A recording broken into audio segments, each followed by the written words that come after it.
أعوذ بالله من الشيطان الرجيم بسم الله الرحمن الرحيم الحمد لله الصلاة والسلام على رسول الله صلى الله عليه وسلم. We thank Allah profusely and infinitely for giving us the ability to gather once again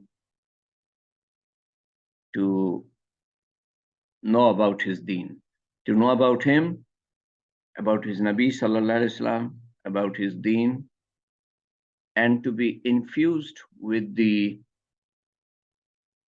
urge to obey Allah and obey his Nabi in the manner shown by his Nabi sallallahu alaihi wasallam.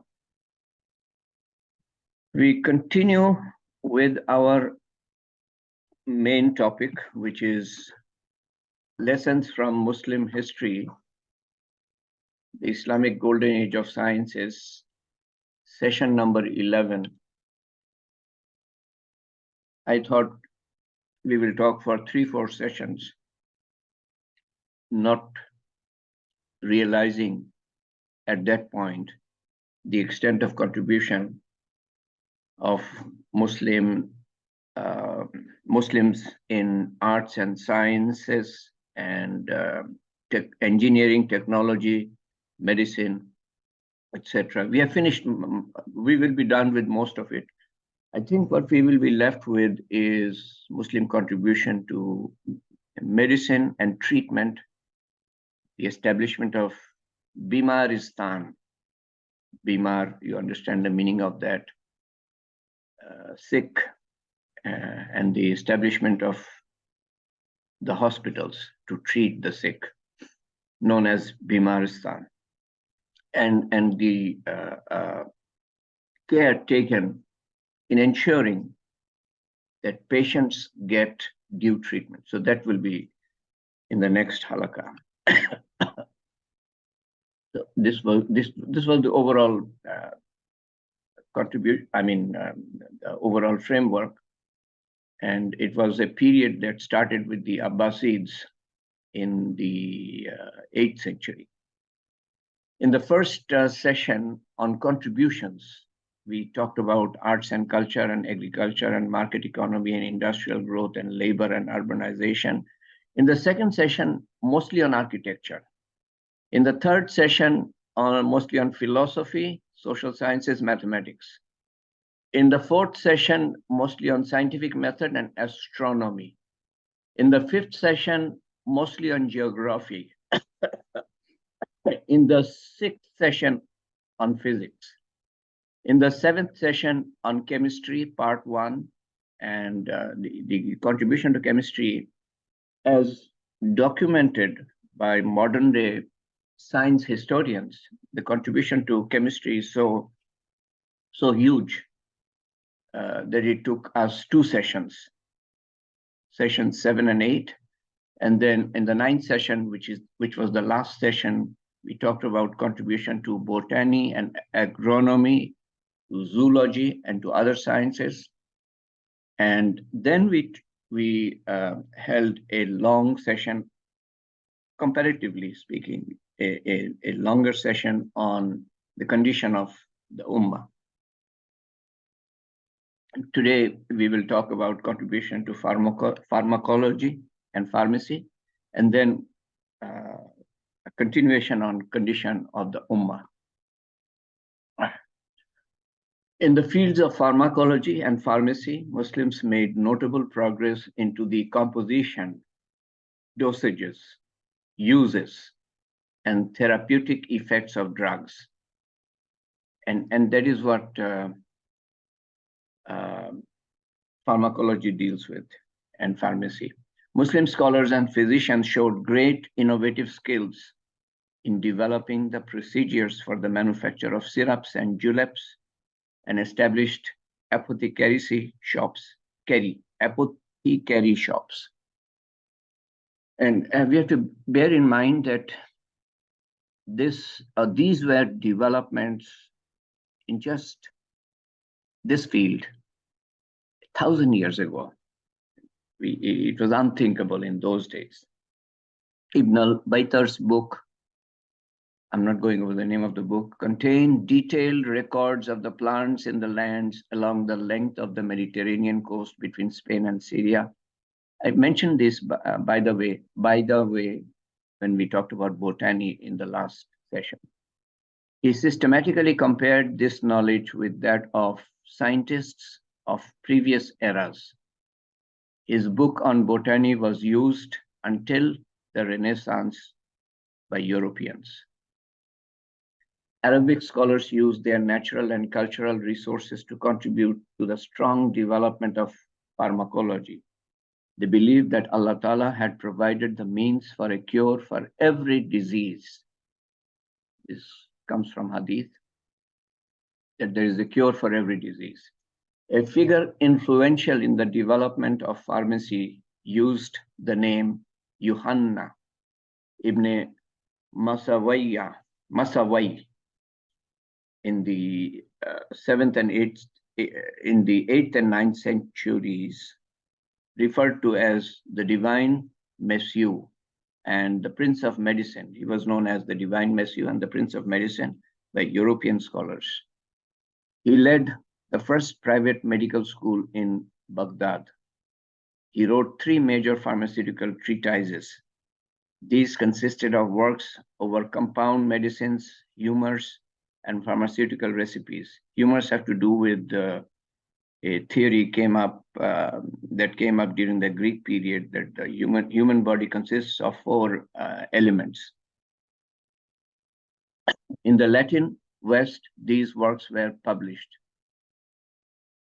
Although Masawai's influence was so significant that his writings became the most dominant source of pharmaceutical writings, his exact identity remains unclear.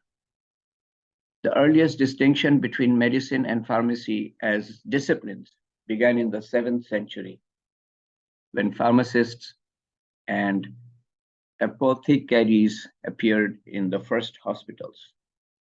Demand for drugs increased as population increased. By the 9th century, pharmacy was established as an independent and well-defined profession by Muslim scholars apart from medicine. Many historians have said that the opening of the first private pharmacy in the 8th century marks the independence of pharmacy from medicine. By the 9th century, the emergence of medicine and pharmacy within the Islamic Khilafat occurred at the same time as rapid expansion of many scientific institutions, libraries, schools, hospitals, and then pharmacies occurred in many Muslim cities. The rise of alchemy during the 9th century, about which we talked earlier, also played a vital role for early pharmacological development. Lab equipments invested by chemists for distillation, condensation, evaporation, and pulverization, and the works of pharmacists providing details of techniques were major contributors to the development of pharmacy. We talked about these inventions under chemistry. The Quran provided the basis for the development of professional ethics, comes from Quran. Ritual cleanliness comes from Islam. Influenced the importance of hygiene in pharmacology and pharmacy and medicine. Pharmacies were periodically visited by government inspectors called muhtasib, who checked to see that the medicines were mixed properly, not diluted, and kept in clean jars. Work done by the muhtasib was carefully outlined in manuals that explained ways of examining and recognizing falsified drugs, foods, and spices. So there was manual that governed the practices of the controllers, muhtasib. It was forbidden for pharmacists to perform medical treatment without the presence of a physician, while physicians were limited to the preparation and handling of medications. Licenses were required to run private practices. violators were fined or beaten. Beaten, you have to see which time it was. Conclusion of this part: few of the major scientific works from that era have been translated into Arabic. That's something I have been trying to emphasize after every presentation, that whatever highlight I am giving is from what have been translated, and few have been translated. And thousands of manuscripts have never been read by modern scholars because they don't know Arabic. And millions were destroyed by Mongols and others, or in the passage of time. It makes us feel good that our forefathers in faith made tremendous contributions in all fields. It also makes us feel good to know that European Renaissance was founded on the massive Muslim contributions in various fields. It makes us feel good that the world would not be what it is today without Muslim contributions. One cannot rise to the roof in one jump. The scholars and scientists beckon us through 1,000 years to be in the forefront of knowledge. We are in the back seats. We are nowhere, actually. We seek to know Allah's might and majesty through knowledge of what He created. Through all these different disciplines, we can get to know the might and majesty of the Creator. That's a big form of worship. Another form of worship is that by knowing through these different disciplines, we gain the ability, we gain abilities, skills, knowledge. Through that, we seek to serve the creation of the Almighty. That also is a big form of worship. Whichever profession we are in, if we can make the intention that through my profession, I will serve Almighty's creation. My training to be what I want to be, and my service in the profession, both will become forms of worship when we make the intention of serving Allah's creation.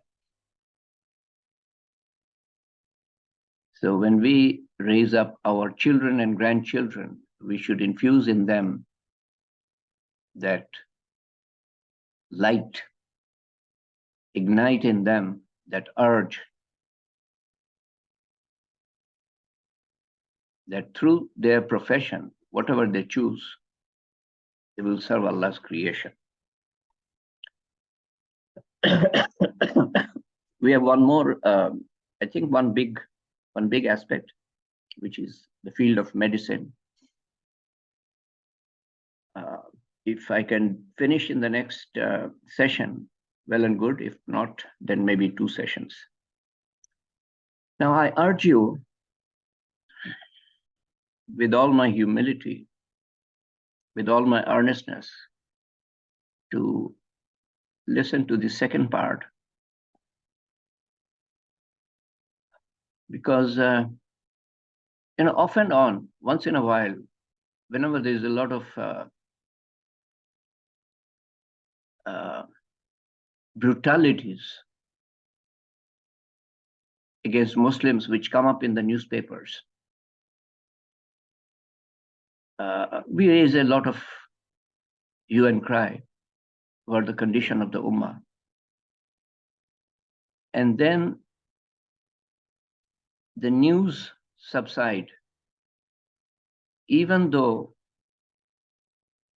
the torture in Gaza and Palestine and in Kashmir and of the Indian Muslims and of the Yemenis and of the Syrians and of the Iraqis and of the Afghanis, the sufferings continue, but because it's not in a violent form, quiet suffering, we forget them. We are back to our life. Suffering is going on, actually. It never subsides. When the bombings will halt, do you think the Gazans will be leading a normal life? They're leading a life in prison worse than animals. Animals are in the zoos. চিড়িয়াখানায় থাকে না, তার থেকেও খারাপ অবস্থায়। Confined to 125 square miles. Food has to be brought from outside. There's nothing they can grow.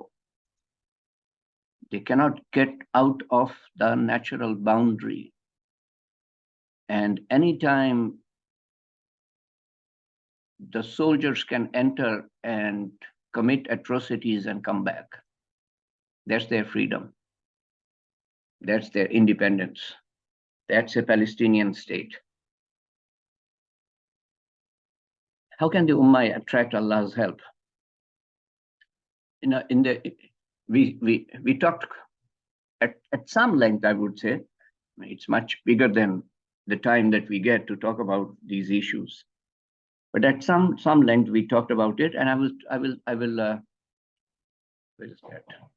How come no, sorry, let me go to. Yeah, we talked about these. So I have summarized for you what we talked about in the last halakha. Summary from the last session. One of the points I wanted to drive home is that Allah the Almighty, He is the sole creator and the owner and the sustainer and the controller of all things. And I'm not sure we fully understand what is meant by these terms. We do understand in a certain way, but I doubt if we fully understand it. Please forgive my expressing in those words.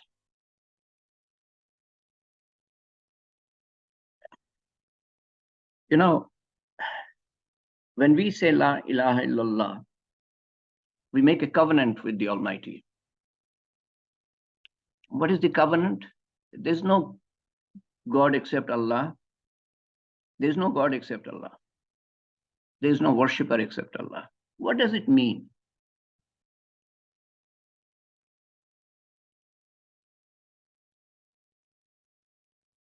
What it basically means is, as I could understand from scholars, and in Tabligh Jamaat, not outside. Have never been explained in these terms out by other scholars. Yes, never. The scholars say that what this basically means is, or what this seeks to bring about in us is the realization deep in us, not on the surface, not through word of mouth, deep in the heart, the firm yaqeen, the firm belief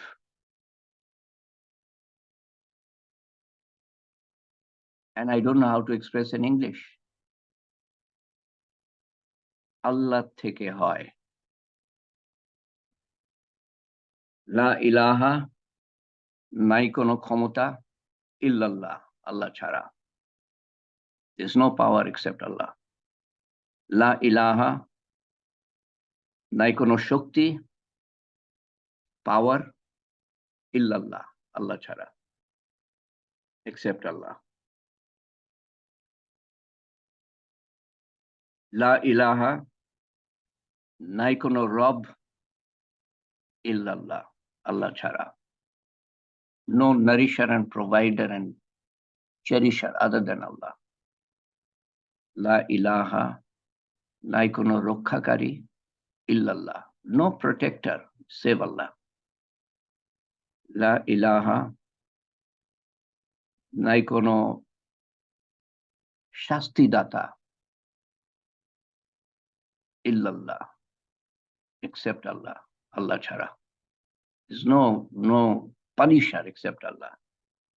La ilaha, নাই কোনো ক্ষমাকারী, forgiver, except Allah. And this way you can keep on saying, using all the attributes of Allah. In short, Allah থেকে হয়। আল্লাহ থেকে হওয়ার একিন মনের মধ্যে বসানো, মাখলুক থেকে না হওয়ার একিন মনের মধ্যে বসানো। আল্লাহকে মনে বসানো, মাখলুককে মন থেকে বের করা। To put Allah in the heart and to take away all influences of dunya. The influence of degree and position and power and fame, that these can solve my problems. We take away such thoughts from our heart. It's only Allah who can solve our problems, with the help of creation or without the help of creation. Allah Ta'ala is not dependent on creation. Creation is dependent on Allah. What he wills will happen. What he does not will not happen. What he wills, nobody can stop it. And what he does not will, nobody can do it. All the powers that we see in creation is granted by Allah. The power of water and the power of air and the power of earth and the power of fire, the power of all the natural forces, and the power of man, the power of empires. These are all given by Allah. And whenever Allah Ta'ala wants, he can take away the power.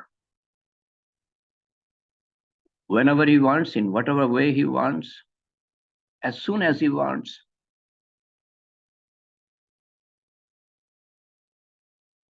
And this abiding faith in the might and power of Allah, Allah থেকে হয়, এই বিশ্বাস একবার দুইবার শুনলে মনের মধ্যে বসে না। তারপরে মনে হয় যে না, আমার ডিগ্রি ছাড়া কেমন করে চলবে, আমার চাকরি ছাড়া কেমন করে চলবে, আমার পজিশন ছাড়া কেমন করে চলবে, আমার খ্যাতি ছাড়া, আমার কানেকশন ছাড়া, আমার টাকা পয়সা ছাড়া, ধন দৌলত ছাড়া, সবচেয়ে বড় হলো ধন দৌলত, এগুলো ছাড়া কেমন, এগুলো ছাড়া আল্লাহ তাআলা কেমন করে খাওয়াবেন পড়াবেন। If the earth were turned to iron, lohar, mati lohar, and the earth were turned to copper, if the sky is turned to copper, no rainfall. If the earth is turned to iron, nothing can grow. In that condition, we have the trust in Allah that he will feed us. If he wants to feed us, he will feed us in spite of all of that. That is what is known as Iman. Iman is not that Allah said, he has left us to our desires. Whatever we want, we can do. ইচ্ছা হলো নামাজ পড়লাম, ইচ্ছা হলো নামাজ পড়লাম না, কিছুটা নিজের শুনলাম, কিছুটা আল্লাহর শুনলাম, কিছুটা শয়তানের শুনলাম, কিছুটা নফসের শুনলাম, কিছুটা মানুষের শুনলাম, কিছুটা দুনিয়ার আকর্ষণে পড়লাম। That is not what Islam is. 5 ওয়াক্ত নামাজ পড়ি তো, তাও তো ভালো। There are people who say, আমি তো অন্যায় করি না, তো আমার আর নামাজ কালামের কি দরকার, আমি তো অন্যায় করি না।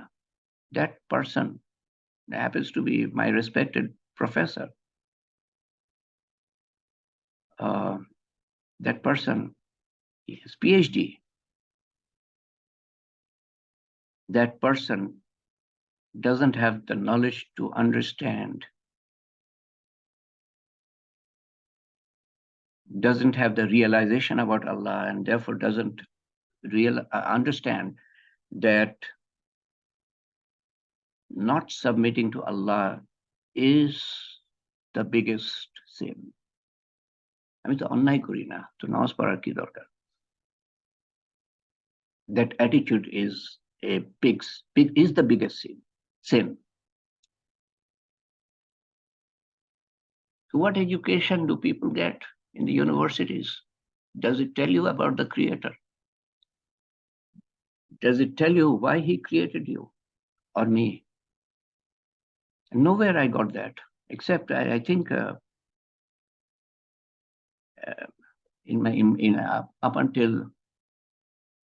up until high school there was some. Nowadays, even that much is not there. There was something called Islamic studies. I don't know if it is there, but that's not how you teach students about Islam. I memorized and did well in the exams, but it didn't ignite Iman in my heart, because nobody tried to do that. The teachers, not even the teachers.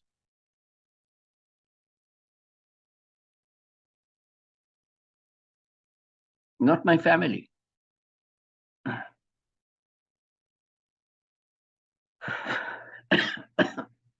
I talked about these. So basically, if you look at point number 6, no, I also mentioned that one. So, and again, I mentioned this one. I mean, let me repeat. This is a very important point, that if, let's say, King Karim, General Karim,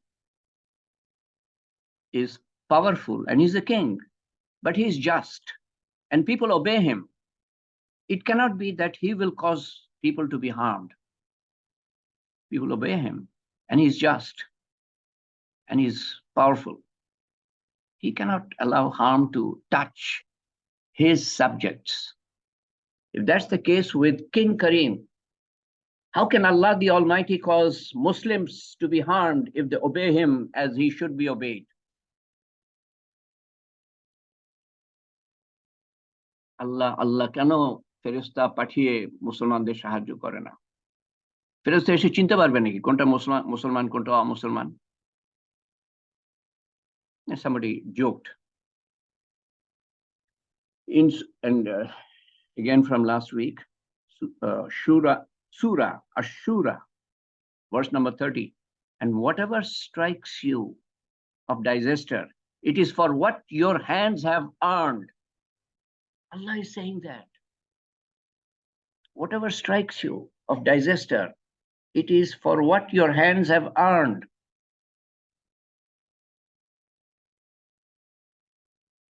And before the next verse, I want to show you some images. And you have seen images like this on video. I actually don't need to, but just to refresh your mind. And this is just a dozen videos of one place, but I could show you, and I have in my collection over 100 such pictures out of thousands. You can show me thousands actually, from different places, and this from one place where the catastrophe is taking place. But you take any of the different various places, similar images,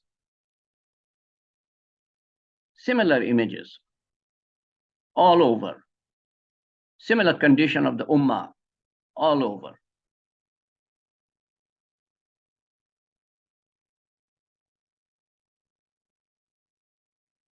Yesterday, it so happened that I was seeing a video. I generally don't have time on Saturdays preparing for today, but it was playing in front of me when I was preparing. And the description of Auschwitz given in that video, it will remind you of the description that we get about the Gazans, the Muslims in Gaza. Similar description, except that in place of gas chambers, you have jets bombing them. Everything else is there.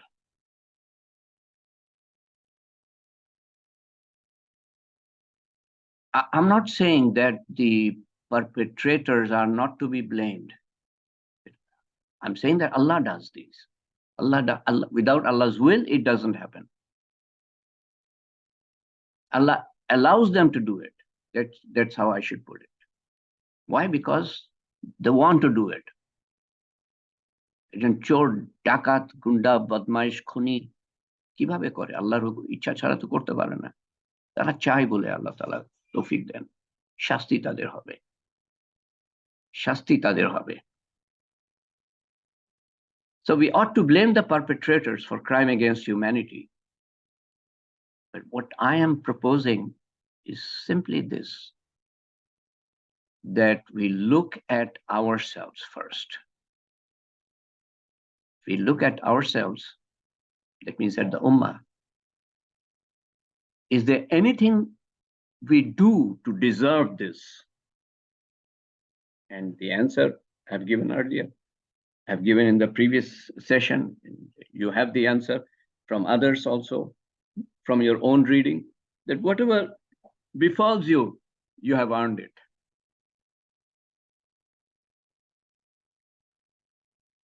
And these perpetrators may not be punished in dunya, may not be, but they will be held accountable and punished severely in the next life, in the akhirah. So for this verse, I presented those pictures. Surah Yunus, I think it is Yunus, verse number 117. And your Lord is not such as would wrongfully destroy human habitations while their inhabitants are righteous. And your Lord is not such as would wrongfully destroy human habitations while their inhabitants are righteous.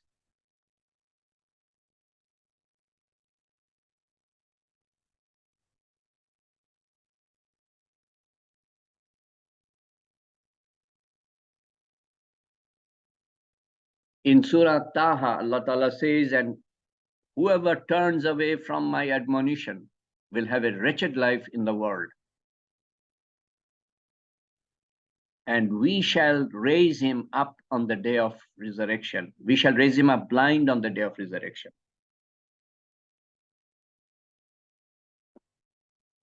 And this basically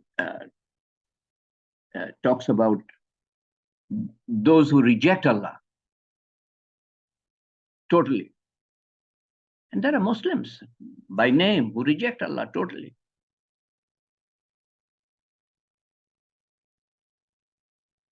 But the point is that whoever turns away from my admonition will have a wretched life in this world. It's not that always for Muslims, always he will punish, but he does. He has been punishing. We have been seeing that during our lifetime. And it started earlier than that.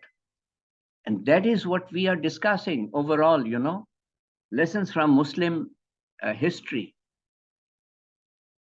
reward and punishment from Allah to the Muslims, starting with the beginning of Islam. We have talked about the time of Rasulullah Sallallahu Alaihi Wasallam and the time of the Khulafai Rashidin and the time of the Umayyads and the time of the Abbasids. When we came to the Abbasids, we talked about them. Then I thought of exposing ourselves to the golden age of Muslim contribution to knowledge. That's how we are now discussing those. And then there are some other, Muslim empire splintered into different dynasties. So we'll talk about those dynasties. Then we will talk about the gunpowder empires, the Ottomans, the Safavid dynasty in Iran, and the Mughals. They had gunpowder. And then we'll come to the Muslim degeneration after that, when the Europeans came as colonial masters. That is when to my knowledge, to my understanding, the real plight of Muslims started, the colonial period, and it continues thereafter. They have left, but they have left with us their puppets, their proxies to rule us. Wretched life in the world, whoever turns away from Allah. In Surah Al-Ma'idah, Allah Ta'ala says, had the people of the book observed the Torah and the Gospel and the other books which had been sent down by their Lord, abundance of provisions would have been given to them from above and from beneath. Obedience to Allah Ta'ala cannot bring calamity. In not one verse, I'll present before you some other verses in which you will see this theme. Obedience to Allah will be followed by abundance of provisions from above and from beneath. This is Surah Al-Ma'idah, and the next one is Surah Al-Araf. I'll not go over it. I'll leave it for next class. And this similar theme. Belief, piety brings doors of blessings. Belief and piety. And here, forgiveness brings increase in wealth and children, and gardens, meaning Jannah, with rivers. And the next one, you beg for forgiveness from Allah. The previous one, forgiveness from Surah Nuh. Surah Hud, again talking about forgiveness and turning to Allah with penitence. Onutapir sathe. What will happen? He will open the gates of heavens for you and add more strength to your present strength. He will add strength. We are weak today. Where is that strength? So what we need to do, beg forgiveness, turn to Allah, strengthen Iman, beautify deeds. In other words, enter Islam completely. Again, beg forgiveness, return to Him. You'll get good provisions of life. And Allah Ta'ala says, and this part is repetition from previous class. I thought I should again repeat it. Surah Al-Imran, for the sake of time, I will not go over the Arabic. And do not grieve and do not despair, for you only shall dominate. For you only shall dominate if you are true believers. The term Iman actually means true believers. If you are وَلَا تَهِنُوا وَلَا تَحْزَنُوا وَأَنْتُمُ الْأَعْلَوْنَ إِن كُنتُم مُؤْمِنِينَ. Mu'min.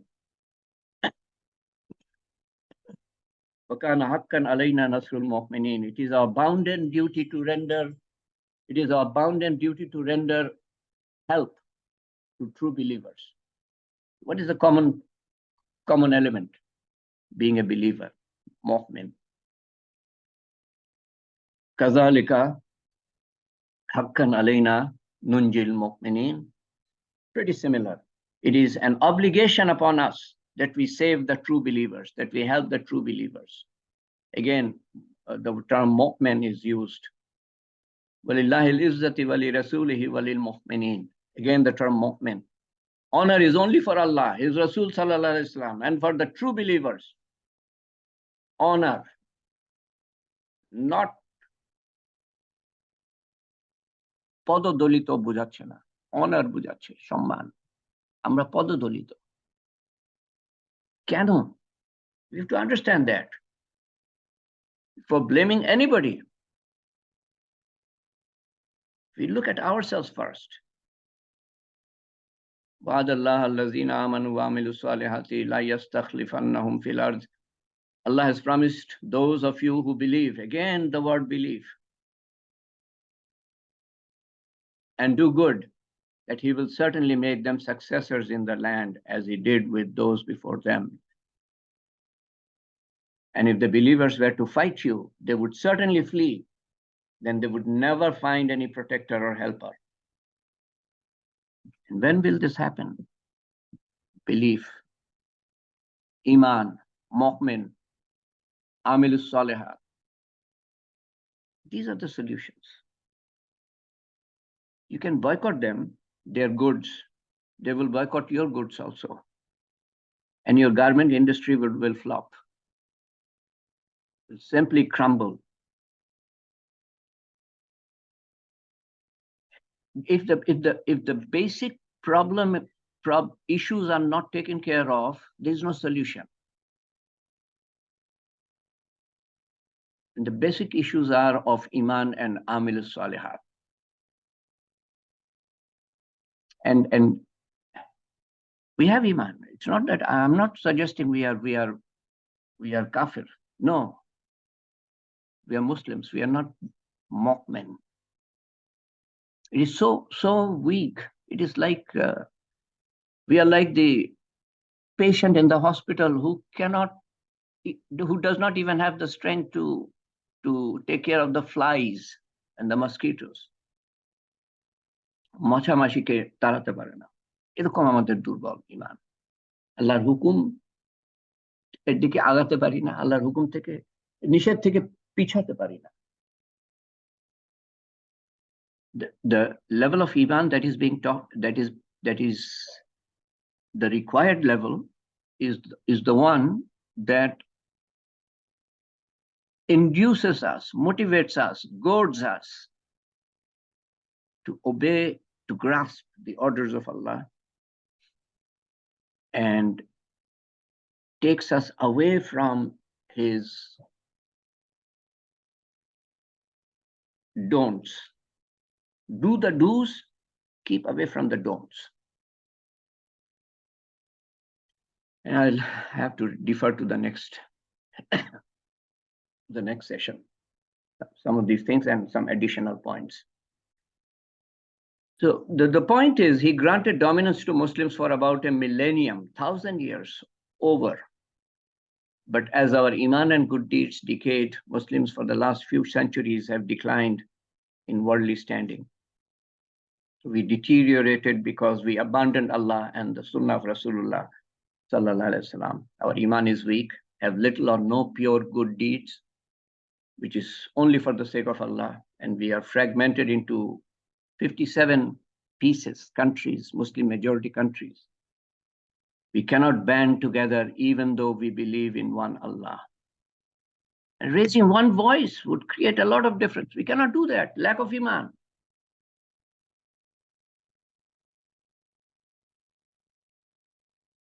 So we cannot band together, even though we say we believe in one Allah and one kalima. We see each other as being inherently different, not as one ummah. Ummahhood, ummatpona, আমাদের মধ্যে নাই। We belong to the same creator, created by the same creator, and under the same Nabi sallallahu alaihi wasallam, same set of responsibilities. But we, because of lack of iman, we look at ourselves as different, and we look at our own self-interest rather than the interest of the ummah as a whole. What is good for you, what is good for others, যেটা যেটা যেটা অন্যের জন্য ভালো সেটা তোমার জন্য ভালো হতে হবে, তাহলে তুমি ঈমানদার।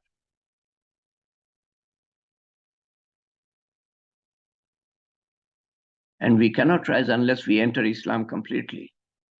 Fear Allah as he should be feared. And that will not happen without firm yaqeen in the kalima La ilaha illallah Muhammadur Rasulullah.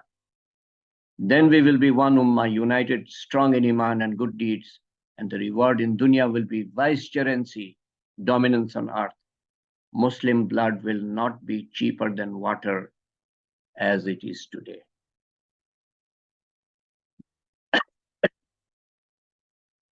We have a special gathering today under a shadow of gloom, sorrowful circumstance. We lost one of our own, Brother Major retired Javed Hassan Ujjal. We will pray for him collectively, and then there will be a remembrance session on him. We'll get to know more about him. I knew him personally. He invited me for dinner with 17th batch. The other day, Zaman Shuja called me and said, Hamid Bhai, I went with you to his house. I remembered that I went to his house, but I didn't know Shuja went also. So we'll pray for him. And brothers from 17th batch, they prayed various surahs, various tasbihat. They have finished the Quran once, as Brigadier General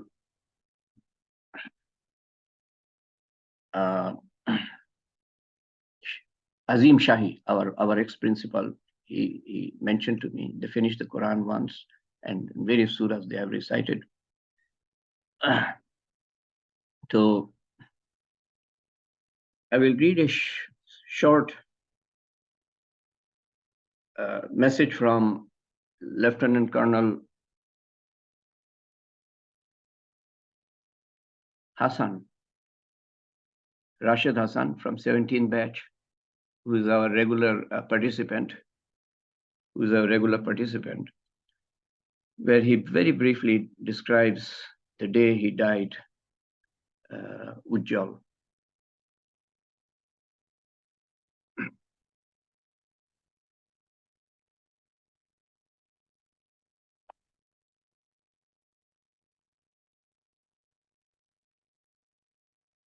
No, not this one.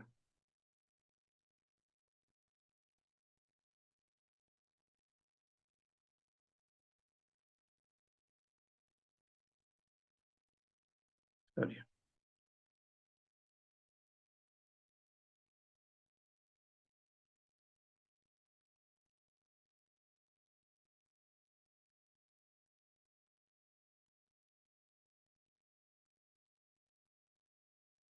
Javed's family is here. His daughter, Nafisa Nawal, his wife, his son.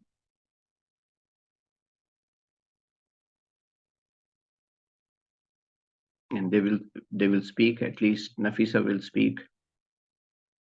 I had correspondences with her in the past. The last message I got from Javed was in 2022, in this month, 1 year ago.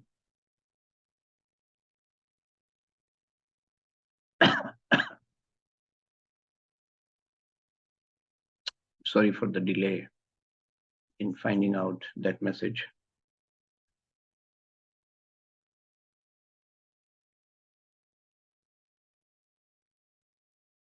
Basically, the message is that I'm not finding it right now. Yeah, there it is, supposed to be. Basically, the message is that on Friday, before Juma, he did treadmill exercise on treadmill, and he may have done too much. And he took a shower and he changed into Juma dress. And then he complained to his wife about pain in the chest. His wife tried to make him sit in the bed, on the bed, but he could not sit. He reclined on the bed and he lay and then slowly became senseless as he lay on the bed. And Begum Javed Hassan, with the help of her son, daughter was in Sweden. With the help of the son, took him to CMH. He never recovered from that spell, and doctors could not revive him, and they ruled it was a massive heart attack. That was Friday. He died on Friday, and there is tradition stating that somebody who dies on Friday, there's no punishment in the grave for that person.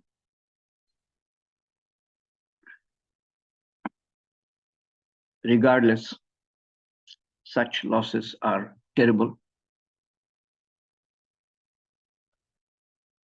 especially for the family, the immediate family, friends, relatives. And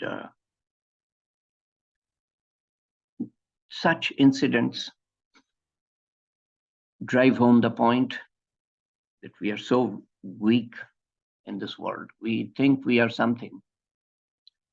But then when the time comes, we can understand our limitations, especially when the dead body is carried away to the grave and the family members and relatives follow, knowing that they just cannot do anything. They just cannot do anything after this point. There's a feeling of total helplessness. So, this session itself has tremendous reward. There's a weak hadith saying that when somebody learns a chapter of knowledge, weak hadith doesn't mean fabricated hadith. There's some weakness in the chain. When somebody learns a chapter of knowledge, the reward is, Allah Ta'ala gives a reward of praying optional prayer at least 1,000 rakat. 1000 rakat নফল নামাজ পড়ার থেকে উত্তম। এক অধ্যায় এলেম শিক্ষা করলে, এক অধ্যায় এলেম সূরা ইখলাসের অর্থ বুঝলাম আমি, এক অধ্যায় এলেম শিক্ষা হলো, 5 মিনিট 10 মিনিট লাগবে, 1000 রাকাত নফল নামাজ পড়ার থেকে এরকম মূল্য দেন।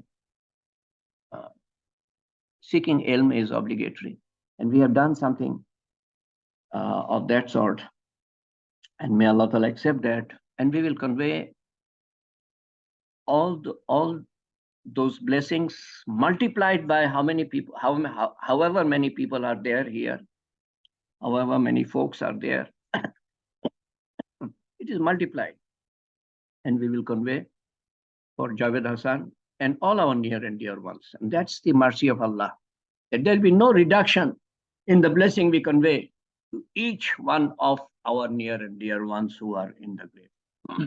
And we will pray for our good, our well-being, those of the well-being of our children, and the well-being of all Muslims, and the guidance of the whole mankind. We will pray for everything in the same prayer.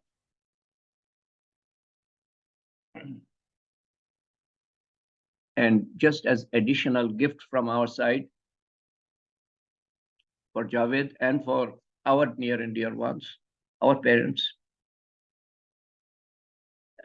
I request you to recite Surah Fatiha once, which is equivalent to 2/3 of the Quran, and Surah Ikhlas 3 times, which is equivalent to the Quran. A'udhu billahi minash shaitanir rajim. Bismillahir Rahmanir Rahim. Alhamdulillahi Rabbil Alameen. Ar-Rahmanir Rahim. Maliki Yawmiddin. Iyyaka na'budu wa iyyaka nasta'in. اهدنا الصراط المستقيم صراط الذين أنعمت عليهم غير المغضوب عليهم ولا الضالين. بسم الله الرحمن الرحيم. قل هو الله أحد الله الصمد لم يلد ولم يولد ولم يكن له كفوا أحد. بسم الله الرحمن الرحيم. قل هو الله أحد الله الصمد لم يلد ولم يولد ولم يكن له كفوا أحد. Bismillah ar-Rahman ar-Rahim. And we also pray for the departed soul of the father of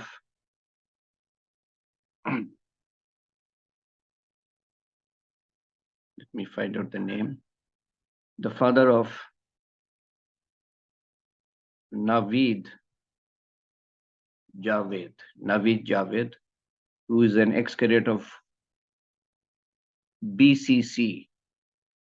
He lost his father, prostate cancer, at about the same time that Ujjwal expired. And we pray for anybody else from within our fraternity who may have passed away, the larger Cadet College fraternity who may have passed away and we do not know. Allahumma ameen, Allahumma salli ala Sayyidina Muhammad, jazallahu anna Muhammadan sallallahu alayhi wa sallam. La ilaha illallahul halimul kareem, subhanallahi rabbil arshil azim, walhamdulillahi rabbil alamin, asaluka mujibati rahmatika wa maghfiratika. وغنيمة من كل بر وسلامة من كل إثم لا تدع لنا ذنبا إلا غفرته ولا هما إلا فرجته ولا مريضا إلا شفيته ولا دينا إلا كزيته ولا مجاهدا إلا نصرته ولا مظلوما إلا نصرته ولا مسلما إلا رحمته ولا حاجة هي لك رضا إلا كزيتها يا أرحم الراحمين يا أرحم الراحمين يا أرحم الراحمين. اللهم أسألك من خير ما سألك منه نبيك محمد صلى الله عليه وسلم ونعوذ بك من شر ما استعاذك منه نبيك محمد صلى الله عليه وسلم. أنت المستعان عليك البلاغ ولا حول ولا قوة إلا بالله العلي العظيم. ربنا آتنا في الدنيا حسنة وفي الآخرة حسنة وقنا عذاب النار. ربنا هب لنا من أزواجنا وذرياتنا قرة أعين واجعلنا للمتقين إماما. ربي اجعلني مقيم الصلاة ومن ذريتي ربنا وتقبل دعاء. اللهم اغفر لي ولوالدنا وجميع المؤمنين والمؤمنات والمسلمين والمسلمات الأحياء منهم والأموات إنك مجيب الدعوات برحمتك يا أرحم الراحمين. يا فاطر السماوات والأرض أنت ولي في الدنيا والآخرة. يا حي يا قيوم برحمتك أستغيث. يا ذو الجلال والإكرام يا مالك الملك يا عزيز الجبار المتكبر يا خالق الباري المصور. أنت ولي في الدنيا والآخرة. أنت ولي في الدنيا والآخرة. أنت ولي في الدنيا والآخرة. ربنا آتنا في الدنيا حسنة وفي الآخرة حسنة وقنا عذاب النار. ربنا آتنا في الدنيا حسنة وفي الآخرة حسنة وقنا عذاب النار. اللهم إنا أسألك العافية. اللهم إنا أسألك العافية. اللهم إنا أسألك العافية. হে পাক পরওয়ারদিগার, তুমি অতিশয় মেহেরবান, পরম দয়ালু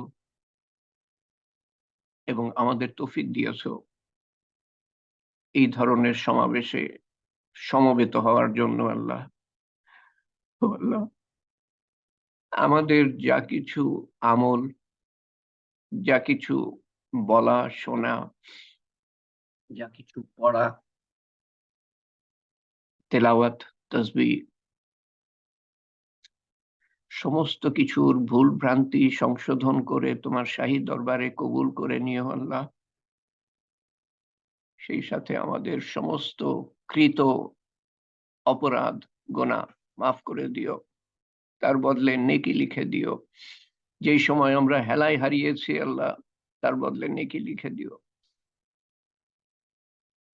এবং সমস্ত কিছু কবুল করে তার সওয়াব রাসূল করিম সাল্লাল্লাহু আলাইহি ওয়াসাল্লামের রওজা মুবারকে পৌঁছে দিও আল্লাহ। এবং তার সওয়াব তুমি পৌঁছে দিও জাভেদের রুহের কাছে আল্লাহ, সে আমাদের নাগালের বাইরে, কিন্তু আমরা সবসময় তোমার নাগালের মধ্যে। এবং তুমি উত্তম কার্যনির্বাহকারী। আনতা ওয়ালি ফিদ দুনিয়া ওয়াল আখিরা। আল্লাহ, তুমি তাকে তার কাছে পৌঁছে দিয়ে আমাদের আমাদের মনোভাব পৌঁছে দিও আল্লাহ তার কাছে। ও আল্লাহ, তুমি আমাদের থেকে উত্তম, অসীম গুণে উত্তম, আখিরাত দুনিয়া থেকে উত্তম, অসীম গুণে উত্তম। তুমি তাকে ভালো রেখো আল্লাহ। তার স্ত্রী এখানে আছে, তার কন্যা সন্তান, আত্মীয় স্বজন, বন্ধু বান্ধব সবাই মর্মাহত, কিন্তু আমাদের সবাইকেই তুমি নিয়ে যাবা একের পর এক। আমাদের সবাইকে তুমি মিলিত করো আল্লাহ জান্নাতুল ফেরদৌসে আল্লাহ। সেই আশা নিয়ে আমরা বেঁচে থাকবো আল্লাহ। আমাদের শক্তি দিও, বিশেষ করে তার পরিবার পরিজনের জন্য, স্ত্রী কন্যা পুত্রের অন্তরে তুমি শক্তি দিও আল্লাহ, ধৈর্য ধারণ করার তৌফিক দান করো আল্লাহ। এবং তুমি প্রতিশ্রুতি দিয়েছ তোমার তোমার তুমি যদি কারো প্রিয়জনকে নিয়ে যাও, কারো প্রিয়জনকে নিয়ে যাও এবং সেই ব্যক্তি বা ব্যক্তিবর্গ ধৈর্য ধারণ করে, তোমার উপর সন্তুষ্ট থাকে, তো তুমি তাদেরকে বেহেশত দিবা। তুমি তাদের ধৈর্য ধরার ক্ষমতা দিও আল্লাহ। ক্ষমতা তোমার কাছ থেকে আসতে হবে ও আল্লাহ, এবং তুমি তাদেরকে বেহেশতের জন্য কবুল করে নিও আল্লাহ। এবং জাভেদের সাথে আমাদের এই বৃহত্তর পরিবারের জাভেদের পিতা ইন্তেকাল করেছেন, ওনার কাছেও পৌঁছে দিও। আমাদের পিতামাতা যারা কবরে, আত্মীয় স্বজন যারা কবরে, দাদা দাদি, নানা নানি, চাচা চাচি, ফুপা ফুপু, খালা খালু, মামা মামি, শিক্ষক শিক্ষয়িত্রী, আমাদের কলেজের যারা অ্যাডমিনিস্ট্রেটর, বিভিন্ন স্টাফ, প্রত্যেকটা ক্যাডেট কলেজের, আমাদের বৃহত্তর পরিবারের জন্য আমরা দোয়া করি। যারা কবরবাসী, শিক্ষক, principal, vice principal, adjutant, medical officer, staff, সবার কাছে পৌঁছে দিও আল্লাহ। সবার কবরের আযাব মাফ করে দিও, তথা সমস্ত মুসলমানের কাছে পৌঁছে দিও আল্লাহ।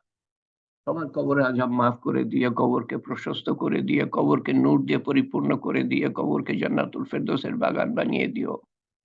এবং এই যে আমরা এখানে আছি, একটা দিন আসবে একে একে আমরা সবাই চলে যাব এবং কবরে প্রবেশ করব। আমাদের প্রতিও তোমার সর্বোত্তম ব্যবহার দেখিও। কিয়ামতের দিন আমরা উঠবো আমাদের আপনজন প্রিয়জন সহ। আমাদেরকে তুমি সেই চরম পরম উত্তপ্ত দিনে তোমার আরশের নিচে ছায়া দিও। আমাদের হিসাব সহজ করে দিও, আমাদের নিশ্চিন্ত মনে রেখো। আমাদেরকে আমলনামা ডান হাতে দিও এবং আমরা আপনজন প্রিয়জন সহ পুলসিরাত পাড়ি দিব আল্লাহ যখন, তখন আমাদেরকে চোখের পলকে পুলসিরাত পার করিয়ে দিও। এবং বেহেশতের সামনে যখন দাঁড়াবো, আমাদেরকে জান্নাতুল ফেরদৌসে দাখিল করো, যাতে তোমার সর্বোত্তম রহমত এর ছায়াতলে আমরা চিরদিন তোমার হাবিবের সান্নিধ্যে বাস করতে পারি আল্লাহ। তার জন্য যে সামান্য মূল্য দেওয়ার মতো ক্ষমতা আছে, সেই তৌফিক আমাদেরকে দিও, যাতে জান্নাতুল ফেরদৌসের কিছু মূল্য তো দিতে পারি আমরা। তোমার তৌফিক পেলে আমরা পারবো, না হলে পারবো না আল্লাহ।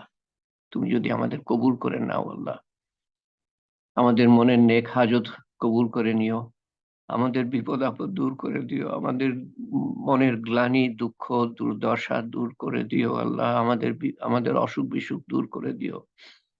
আজকে কারো নাম পড়লাম না যারা অসুস্থ আল্লাহ, সময়ের অভাবে, কিন্তু তুমি তো জানো কারা অসুস্থ আল্লাহ, তুমি তো জানো কারা দোয়া চেয়েছে আল্লাহ।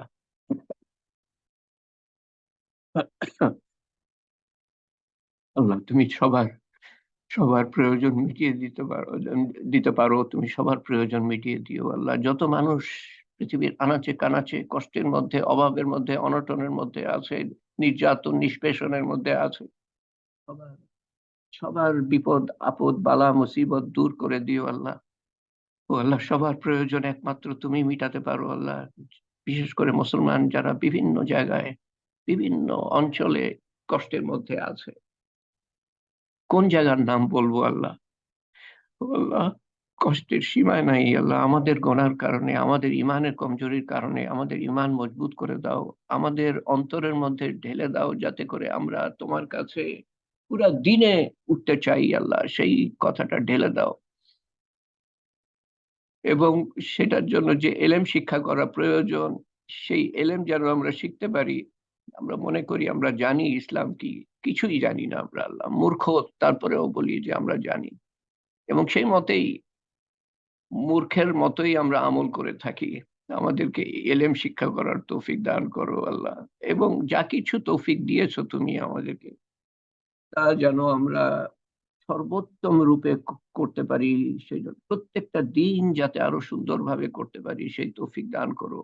এবং এলেম শিক্ষার সাথে সাথে যেন মানুষের কাছে, বন্ধু বান্ধবের কাছে, আত্মীয় স্বজনের কাছে পৌঁছে দিতে পারি, তাদেরকেও এলেমের দিকে ডাকতে পারি আল্লাহ। না হলে উম্মতের অবস্থার পরিবর্তন তো হবে না। যাই আমরা চিন্তা করি আর বিশ্লেষণ করি আল্লাহ, ইমান এবং আমল এবং দাওয়াতের মেহনত, আল্লাহ তুমি আমাদেরকে রক্ষা করো আমাদের শত্রু শয়তান থেকে, এবং মানুষের কুমন্ত্রণা থেকে, এবং আমাদের নিজের নফসের তাড়না থেকে, এবং সবকিছু আমাদেরকে ধাবিত করে পৃথিবীর আকর্ষণের দিকে, তার থেকেও রক্ষা করো আল্লাহ। এক মুহূর্তের জন্য ছেড়ে দিও না। হাত ধরে আমাদেরকে কবর পর্যন্ত নিয়ে যেও আল্লাহ। এবং তোমার তোমার সন্তুষ্টি অর্জন করার আগেই আমাদেরকে পৃথিবী থেকে নিও না আল্লাহ। এই একটা জীবন যেন ধ্বংস হয়ে না যায় আল্লাহ। অতি মূল্যবান জীবন, আমরা তার মূল্য জানি না। আমরা ধুলা বালির পিছনে, দুনিয়ার পিছনে আমরা এটাকে নষ্ট করে দিই। যার মূল্য তোমার কাছে মাছির পর বরাবর না, তার পিছনে সারাটা জীবন আমরা কাটিয়ে দিই অর্জন করার জন্য। আল্লাহ, তোমার সন্তুষ্টি অর্জনের আগে পৃথিবী থেকে নিও না আল্লাহ। তুমি আমাদেরকে শয়তানের শেষ চেষ্টার থেকে রক্ষা করো আল্লাহ। ব্যর্থ করে দিও, কলেমা সহ যেন যেতে পারি, আখেরাতের প্রত্যেকটা ঘাঁটিতে যেন আমরা তোমার সর্বোত্তম ব্যবহার পেতে পারি আল্লাহ।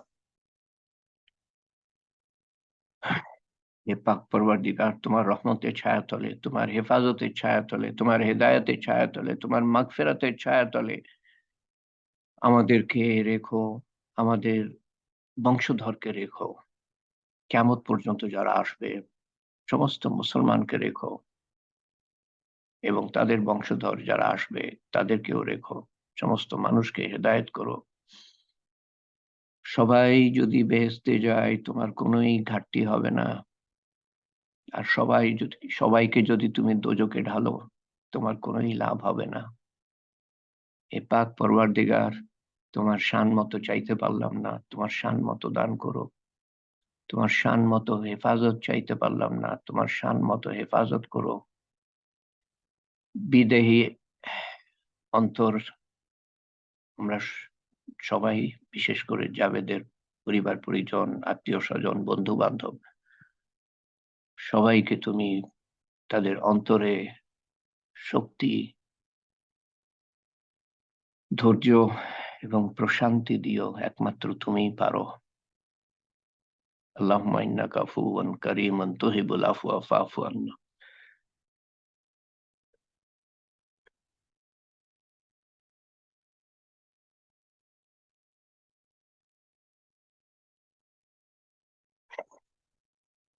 ربنا ظلمنا أنفسنا وإن لم تغفر لنا وترحمنا لنكونن من الخاسرين.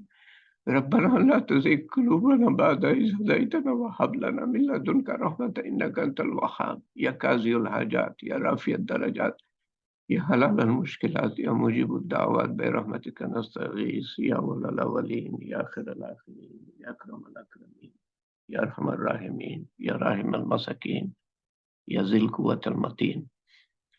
ربنا تقبل منا إنك أنت السميع العليم وتب علينا إنك أنت التواب الرحيم. سبحان ربك رب العزة عما يصفون وسلام على المرسلين الحمد لله رب العالمين. وحمد لا إله إلا الله محمد رسول الله صلى الله عليه وسلم. لا إله إلا أنت سبحانك إنا كنا من الظالمين. آمين يا رب العالمين. Allahumma salli ala Sayyidina Muhammad. Subhanallahi wa bihamdi. Subhanakallahumma wa bihamdika. Ashhadu an la ilaha illa anta astaghfiruka wa atubu ilayka.